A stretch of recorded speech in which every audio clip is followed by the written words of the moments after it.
J.M. Cruikshank y los sueños del Orinoco. Decir Orinoco es nombrar por el nombre propio al sueño.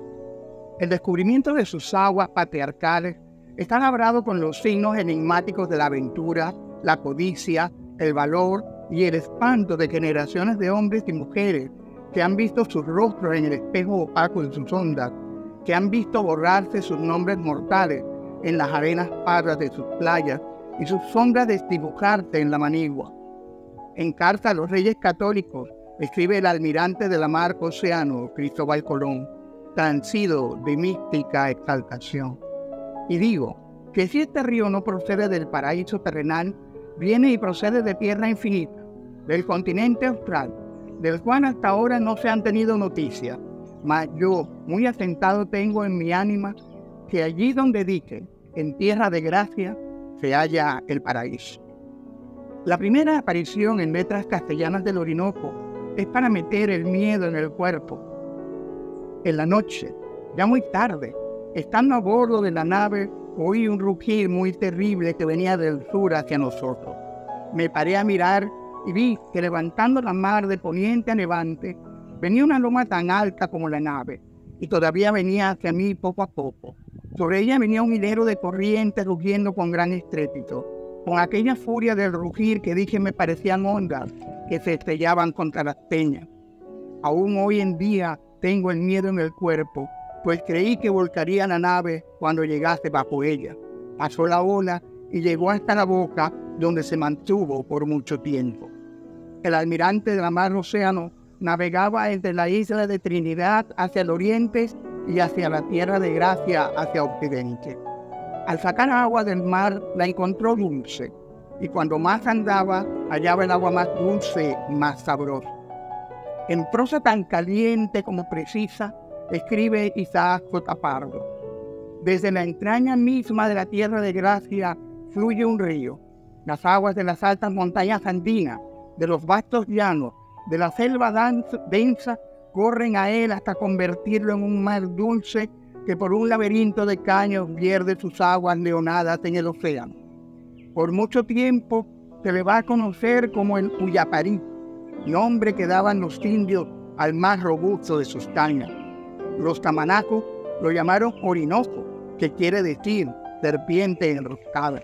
En cuadros de la naturaleza precisa Humboldt. El nombre de Paragua, bajo el cual se indica una rama del Caroní, es también el que le dan al Orinoco superior los naturales del país. El de Orinoco pertenece propiamente a los tamanacos, y Diego de Ordaz lo oyó pronunciar por primera vez en 1531, cuando subió la desembocadura del Metro. Anota Humboldt que las grandes corrientes de agua se llaman entre las tribus que pueblan sus orillas el río, sin más designación. La voz indígena para, que significa a la vez agua, gran extensión de agua, río, lago y mar, la encontramos extendida en la geografía desde el extremo más septentrional de América al sur, en la península de Paraguaná, Paraguaná, lugar en el agua, hasta las aguas meridionales del Paraná, Parán, lugar de agua. En el soberbio Orinoco, publicado en 1898, Julio Verne trata el controvertido tema de las fuentes entonces desconocidas del río.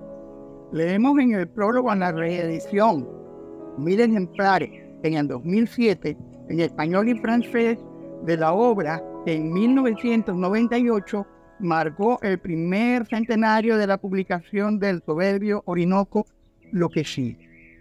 En 1898, escribe Luis Ángel Luce, mientras languidecía el siglo, Venezuela era un país de malas noticias, desangrándose en polémicas largamente estériles y en azonadas militares.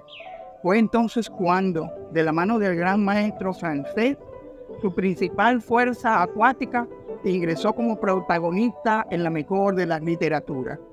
El soberbio Orinoco tituló Julio Verne su novela y con esta obra inauguró un tópico literario, la ficción exótica, ambientada en la Orinoquia venezolana, que concluyó grandemente Arthur Conan Doyle en 1912 con El mundo perdido. El documento oficial del descubrimiento de las fuentes del río Orinoco reza íntegramente: documento oficial firmado solamente por el personal técnico y dejado en el poste geográfico en donde nace el río Orinoco. Estados Unidos de Venezuela, nacimiento del Orinoco, territorio federal Amazonas, 3 días del mes de diciembre de 1951. Ciudadano presidente y demás miembros de la Junta de Gobierno de los Estados Unidos de Venezuela.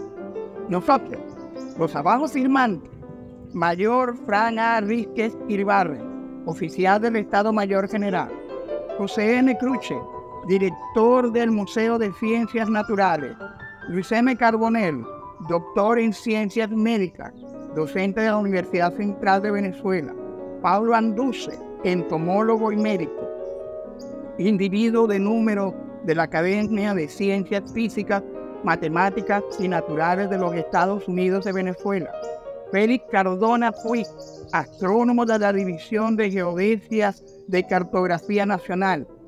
Consciente de la trascendental importancia que reviste el presente documento, sin duda de ninguna naturaleza, para el presente y para el futuro, y apoyados en bases científicas y experimentales, declaramos categóricamente, para la gloria del pueblo de Venezuela, estímulo de la ciencia y todo fin útil y nacional e internacional, que hemos remontado el río Orinoco desde Puerto Ayacucho, capital del Estado Federal Amazonas, hasta su nacimiento, cuyo nacimiento tiene lugar en el punto cuyas coordenadas geográficas aproximadas, tomadas in situ, son: altura, 1.100 metros sobre el nivel del mar; longitud, 63 grados 15 minutos; latitud, 2 grados 18 minutos. La llegada a dicho nacimiento tuvo lugar a los 27 días del mes de noviembre de 1951, y para que conste damos fe bajo juramento y propia firma de manuscrita, en 3 copias del mismo tenor, al gobierno de los Estados Unidos de Venezuela, a los fines consiguientes. Dios y Federación. El informe oficial sobre la expedición franco-venezolana al Alto Orinoco nunca llegó a redactarse. Cada quien publicó individualmente diarios y memorias como Donde nace el Orinoco, de Fran Rísquez; Yacu, de René Lichí; Chanílico, de Pablo Andús. Luis Carbonell escribió un denso ensayo conmemorativo lacónicamente titulado Descubrimiento de las fuentes del Orinoco, donde leemos: el 27 de noviembre de 1951 se logró determinar las fuentes del Orinoco, y en esta misma fecha, en el año 2001, habrán pasado 50 años de este descubrimiento. Al Orinoco se han hecho muchas expediciones, pero esta indudablemente es una de las más importantes, ya que descubrió las fuentes de nuestro gran río. De la plana mayor que llegó a las fuentes, solamente quedamos para relatar como testigos presenciales del suceso el profesor José María Cruchen, el arqueólogo y etnólogo de la expedición, y yo, médico de la misma. A esto hay que agregar 4 chicos que todavía viven en el estado Amazonas. Las colecciones de botánica, zoología y mineralogía fueron atesoradas en el Museo de Ciencias Naturales en Caracas. Historia aparte merecen las colecciones arqueológicas y etnológicas, si consideramos que la primera recolección que hizo Cruchen se perdió al volcar una de las canoas de los violentos raudales del curso del Orinoco, lo que motivó a Cruchen a remontar el curso, porque nos dijo personalmente: yo no podía regresar a Caracas con las manos vacías. El curso del Orinoco es un área de suma importancia para reconstruir los procesos y las relaciones culturales entre las áreas del Caribe y la cuenca amazónica durante la era precolombina. Además, es el foco de la tradición barrancoide, una cerámica que es testimonio del máximo refinamiento artesanal y estilístico, siendo producto de una sociedad y de una economía con un nivel de desarrollo de gran complejidad dentro de las tierras bajas tropicales y húmedas de Sudamérica. De la manigua de la Orinoquia venezolana trajo Crutzen frases, motivos, temas que recrearía en sus obras. Tuve la gran oportunidad, nos dice, durante mis andanzas en la selva amazónica, en compañía de hombres naturales, de contemplar el agua negra que deforma con su reflejo mágico las figuras, los movimientos ondulantes con los espejismos. Me emocionaron los rayos filtrados, iluminados fantasmagóricamente la anarquía de miles de plantas, todo un ambiente estático pero en movimiento. Las obras artísticas de Crutzen son de una poética desgarrada, una lírica visceral, telúrica, atávica. Se conjugan en ellas la cerebralidad emocional y experimental de las posvanguardias artísticas de la segunda mitad del siglo XX con el grito primal de la especie. Redes, lianas, cuerdas, productos industriales, colores atenuados, alucinaciones, formas gastadas en los límites de la pesadilla y en la penumbra del ensueño, refieren una epopeya de marcados acentos personales. Las obras de Crutzen están sacadas de la esencia de la selva, fibra de moriche, petróleo, resinas vegetales, arena, tintes naturales. Es una pintura que sale de las entrañas, como sus hallazgos arqueológicos. Amalivaca, Dios creador en las cosmogonías amazónicas de los indígenas tamanacos, grabó los tepumereme, piedras pintadas en lengua tamaná, en los tiempos míticos cuando sus antepasados navegaban en canoas sobre las aguas de Casamanoa, la gran laguna.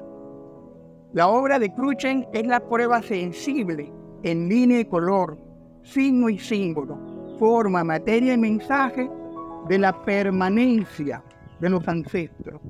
Nuestros antepasados están en nosotros. A través de la mano del artista contemporáneo, torna a pintar Amalivaca.